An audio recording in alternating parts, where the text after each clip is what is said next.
Hi, this video will be about activity 5 on multiply and factor, then simplify. This activity tackles about the product property of radicals where we can use that one to simplify radical expressions. First example is the square root of 28. First is we need to take note the index of our radical expression. Here we cannot see any other number in the index part, but that is understood as 2. So we have 2. And then from the 28, we need to find a number that is a perfect square because of the index 2. So what are the numbers that are perfect square? From 1 squared, that's 1. 2 squared, that's 4. 3 squared, that's 9, and so on. So from those numbers, we find a factor of 28. And from there, we can see that it's 4. So our square root of 28 can be rewritten as 4 times 7 because 4 times 7 is 28. So we get the square root of each of the number. Square root of 4 is 2. So we put it outside the radical sign. Then the square root of 7, there is no square root of 7 and it cannot be simplified further because 7 doesn't have a factor that is a perfect square. So we put it inside the radical sign. Square root of 28 is equal to 2 square root of 7, the simplified one. Number 2, square root of 8 times square root of 6. Product property says that if the two expressions have the same index, then we can multiply the radicand. Here, the index is 2. So we can multiply directly 8 times 6 under the same index, which is also 2.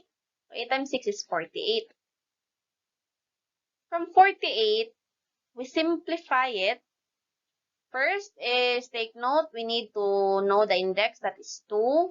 So we need to find the factor of 48 that is a perfect square. What are the perfect square numbers? 1, 4, 9, what else for 4?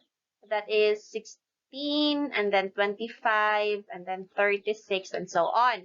So from these numbers, which one is a factor of 48? That is a perfect square. The biggest number that we can have, that is 16. Because 16 times 3 is 48.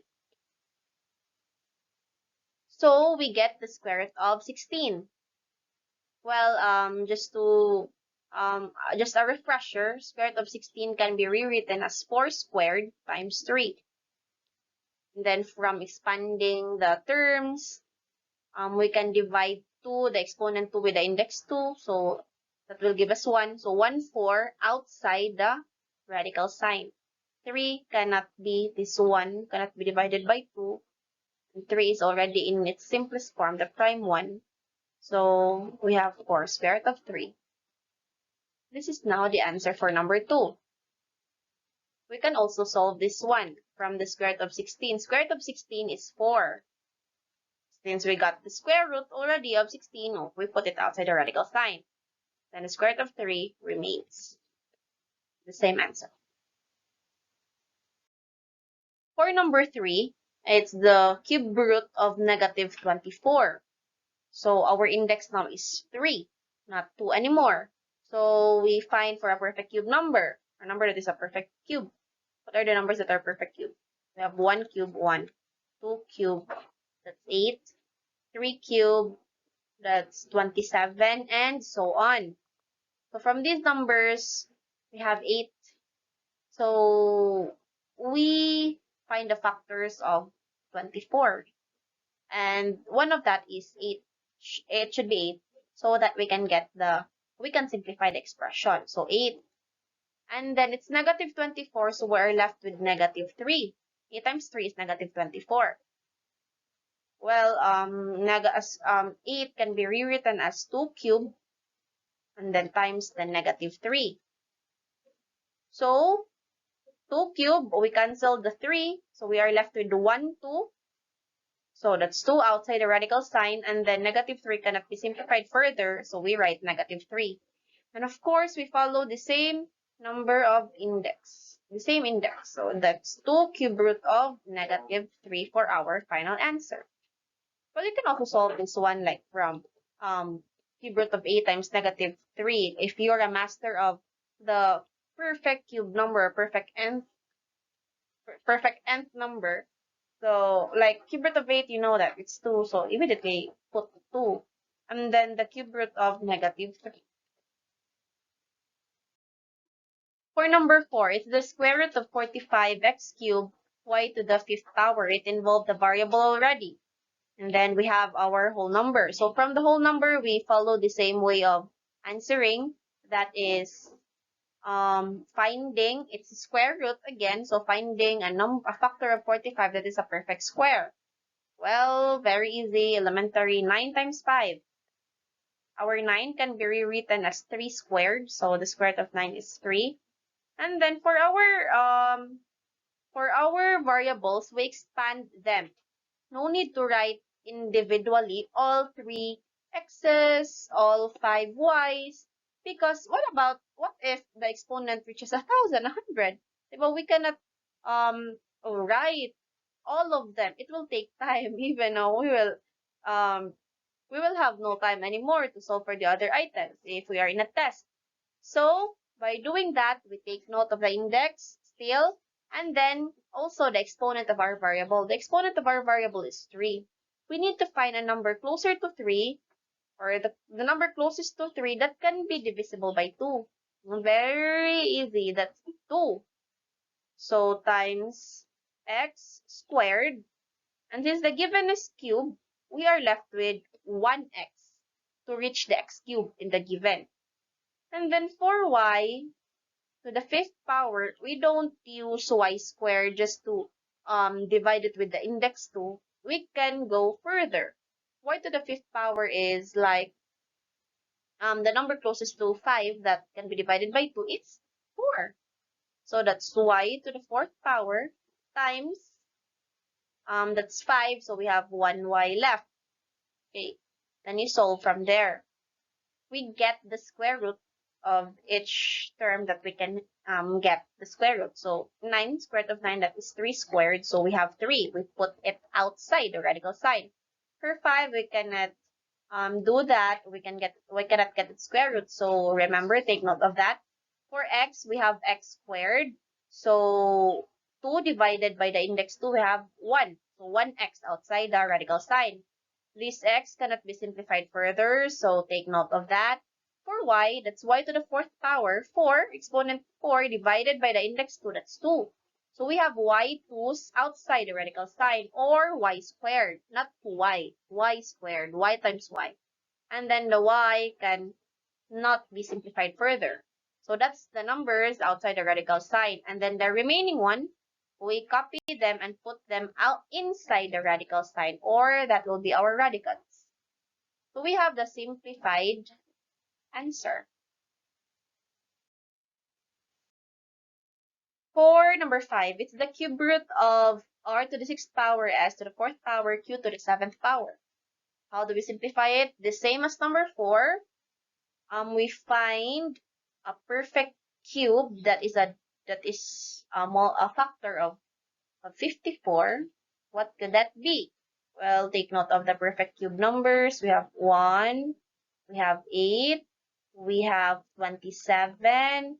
For 4 cube, that's 64. So it exceeds 54. So maybe we can have, 3 cube. That's 27. To make it 54, we need to multiply 2. Then for the r to the 6th power, 6 can be divided by 3. So we copy r to the 6th power. No need to expand further. Then for the s to the 4th power, 4 cannot be divided by 3. But we have s cubed. 3 divided by 3 can be. And to make it s to the 4th power, we need one more s. For the q, that's 7. So what's number that is closer to 7? That is divisible, that can be divided by 3. Yes, that's 6. Q. And then to make it to the 7th power, we need to add another q. So simplify. We have the cube root of 3 cubed. Oh yes, that's 3. And then take note of that. This r to the 6th power, 6 divided by 3, that's squared. So we have 2 r's, r squared outside the radical sign. this s cubed, s3 divided by 3, that's 1. So s, 1s. S cannot be y to the 6th power. 6 divided by 3, that's q squared. And then this cannot be. So we take note of those numbers. They will be the radicands. So we have the 2, the s, and then the q. And don't forget to follow the same index cube. That is now the simplified answer. For number 6, the last number, it is just the same, but a bigger index. So let's see a number that's, oh, our index is 5.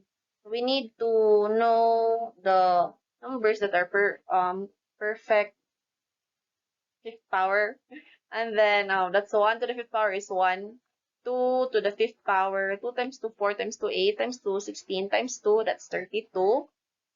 And then 3, that will give us a bigger number already. So let's do with 32 because 32 is the factor of 64. So we can rewrite our expression as 2 to the fifth power, that's 32. And then to make it 64, we have 2 more. And then for 8 to the 7th power, we have 8 to the 5th power, 5 divided by 5 can be. And then since it is 8 to the 7th power, we need 2 more a's to, to fit this 8 to the 7th power. And then for b cube, it is lower than 5, so we we copy the same b cube. So we simplify. Our fifth root of 2 to the fifth power is 2. This can't be. This is 1a. This can't be, and this can't be. So we have the fifth root of the remaining ones, 2a squared, and then the b cubed. That is now our answer. Remember that a simplified radical expression contains a radicand that has an exponent lesser than our index. There shouldn't be an exponent equal or greater than the index. And of course, your whole number should be the perfect nth root. So perfect nth number depending on the index.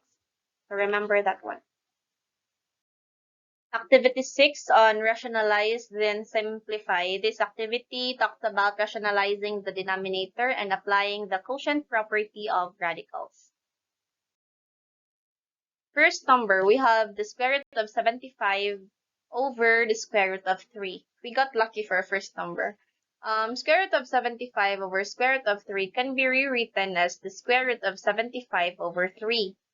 And since we can get the quotient of 75 and 3, well, that's 25. So that is square root of 25. And then the square root of 25 is equal to 5. So the answer for our number 1 is 5. Well, just to review, we can divide the two because they belong or they have the same index. They are radicals of the same index. So we can divide the two directly following the same index. Then we got 5. Number 2, it's 3 over square root of 6. Here, we cannot divide the 2 directly because 3 is a whole number, square root of 6 is a radical number. So we need to rationalize the denominator. That is one way to remove the radical sign in the denominator. Get rid of it to be simplified, because the simplified radical expression does not contain a radical sign in the denominator. One way to do that is to rationalize the denominator. So from 3 over square root of 6, take note, bear in mind, we need to remove the square root of 6. How do we do that? We can only remove the square root if we have like this, correct? Like 2 6s, because that will, simplify our exponent and then our index 2 into 1 to make it 6. How do we make square root of 6 into 2? Square root of 6. That is 2. multiply the entire equation with square root of 6. You know, because the square root of 6 times square root of 6, they have the same index, so we can multiply directly. So that is square root of 6 squared, or because that is that is 2 sixes, so that's 6 squared, or 6 times 6 directly, that's square root of 36, which is just equal to 6. Then what about the numerator? We multiplied square root of 6 in the denominator. We also multiply this same number in the numerator. Why should it be the same? Because if we multiply the same number, this entire fraction is just equal to 1. Square root of 6 over square root of 6 is just equal to 1. And by doing that, we did not change any value of our given. We did not change, we just simplified it by rationalizing the denominator. Okay, we'll work on the numerator now. 3 times square root of 6 is 3 square root of 6. So we cannot simplify square root of 6 because there is no square root of 6. So we copy square root of 3 square root of 6. Is this our final answer? Not yet. Why? This coefficient 3 can still be simplified to lowest term with its 6. 3 divided by 6 is 1/2. Okay? They both can be divided by 3. Divided by 3, divided by 3. 3 divided by 3 is 1. No need to write 1. We go directly in writing square root of 6. And then 6 divided by 3 is 2. Is this our final answer? Yes. Why am I not dividing the square root of 6 with 6? You know, both have 6, so we can just simplify it into 1. Take note that the square root of 6 in the numerator is a radical number. The 6 in the denominator is a whole number, so we cannot divide the two. We can only divide if they have the same index. But apparently, they are not. We have now our final answer. Square root of 6 over 2. For number 3, we have square root of 24x cubed y squared all over 2x. From the first glance, yeah, we may be overwhelmed. Like it already has a variable. So how do we do this, Miss? But before that, take note that our denominator can be simplified, or this fraction can be simplified rather. So from 24x cubed y squared, it will be divided by 2 squared. You know, 2 and 24 can be simplified. That's 24 divided by 2, 12. And then we have x in the denominator, and we also have x in the numerator. So that's x cubed over x. How do we do that? They have the same base, so we subtract the numerator, the exponent. The exponent 3 and then the exponent 1 in the denominator. 3 minus 1, it's 2. So we have x squared. For y, we don't have y in the denominator, so we copy the y in the numerator. Is this a simplified answer? Not yet, still. We apply the simplifying of radicals because we already know how to simplify radicals. From 12, we get the square root of 12. 12 is not a perfect square number, but 12 contains a factor that is a perfect square. That is 4. 4 times 3 is 12. 4 can be rewritten as 2 squared. And then for our x squared, the exponent is 2 and then the index is 2. So we can simplify that one the same as for y squared. So simplifying, the square root of 4 is 2. The 3, we can simplify that one. X squared, 2 divided by the index 2, that's 1. So we have 1x, y squared, that will give us y. And then we have the remaining number inside the radical sign 3. We copy the same index. We have now our simplified radical expression, 2xy square root of 3. Number 4, it's the cube root of 72 divided by the cube root of 9. First glance, cube, big number. But take note, we can simplify this fraction. They both have a radical 3 or index 3. So we can rewrite it as 72 over 9. Finding easy way to solve math. That is how to love math. That's the cube root of 72 over 9. 72 over 9 is 8. That will be cube root of 8.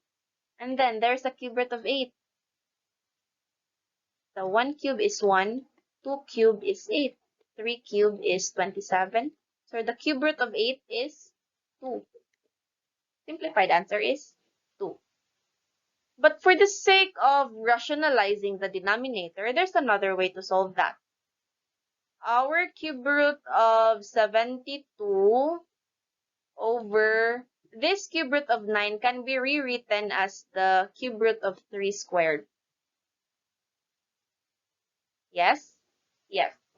And then just to remove the radical sign in the denominator, we need to at least have 3 threes. So we need to make 3 threes. How to do that? We add another 3 to make it like 3 threes. So we use the rationalizing the denominator. We need to add another 3. So we multiply it with another 3. But in order to multiply, they need to have the same index. So we copy the same index to be fair.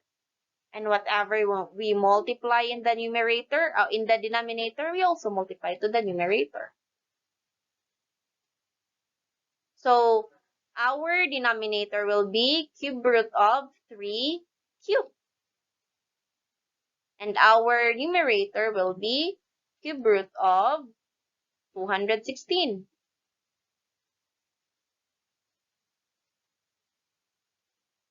And then, this denominator can be divided or simplified into 3.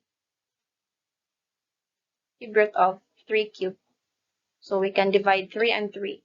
It's 1. So we are left with 1, 3. Then for our cube root of 16, luckily, we can get the cube root of 216. We can get the cube root of 216, that is 6. Try to solve it. On your own, 6 times 6 times 6 is 216. And 6 divided by 3 is equal to 2.